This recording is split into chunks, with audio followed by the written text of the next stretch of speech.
क्या आप भी अपने बेटे या अपने परिवार के नाम पर जमीन करने के लिए लाखों रुपए की रजिस्ट्री फीस भरने जा रहे हैं? तो रुक जाइए और सुनिए एक ऐसा तरीका है जिससे आपके लाखों रुपए बचेंगे और काम भी कानूनी होगा। आज हम बात करेंगे gift deed versus sale deed. जमीन अपनी है, परिवार भी अपना है, फिर भी लोग कोर्ट के चक्कर आखिर क्यों काट रहे हैं? सिर्फ एक गलती, गलत पेपर बनवाना। क्या आपको पता है कि परिवार में जमीन ट्रांसफर करने के लिए रजिस्ट्री सही है या फिर गिफ्ट डीड यानी कि दान पत्र? तो जानिए आज के इस वीडियो में। नमस्कार दोस्तों, मेरा नाम है अतुल वर्मा।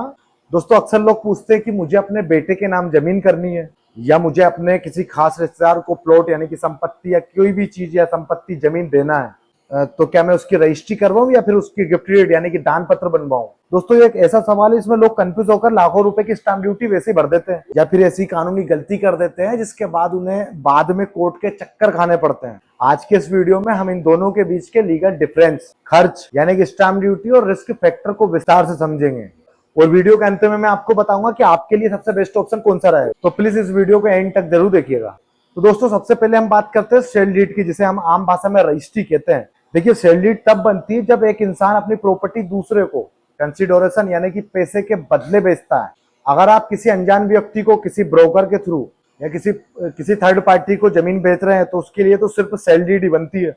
सेल डीड एक बार एग्जीक्यूट हो जाए और पोजीशन मिल जाए तो बेचने वाला यानी कि सेलर इसको इतनी आसानी से कैंसिल नहीं करा सकता, क्योंकि ये सबसे मजबूत डॉक्यूमेंट माना जाता है। अब इसमें खर्चे की बात करें तो सेल डीड में आपको पूरी स्टाम्प ड्यूटी देनी पड़ती है और इसमें सरकारी गाइडलाइन के हिसाब से पैसा लगता है। अब आते हैं गिफ्ट डीड पर। अब इसमें नाम ही बताता है गिफ्ट यानी कि किसी को उपहार में देना। अब इसे समझो, जब आप बिना एक भी रुपया लिए किसी को खुशी से अपनी प्रॉपर्टी देते हैं और इसमें लेने वाला डोनी और देने वाला डोनर होता है। लेकिन याद रखिए, गिफ्ट डीड तभी वैलिड है जब लेने वाला उसे खुशी से एक्सेप्ट करे। और इसमें सबसे बड़ा फायदा ये होता है कि अगर आप अपने ब्लड रिलेशन, माता पिता, पत्नी और भाई बहन या बच्चों को प्रॉपर्टी गिफ्ट करते हैं तो मध्य प्रदेश जैसे कई स्टेट्स में स्टाम्प ड्यूटी बहुत कम लगती है।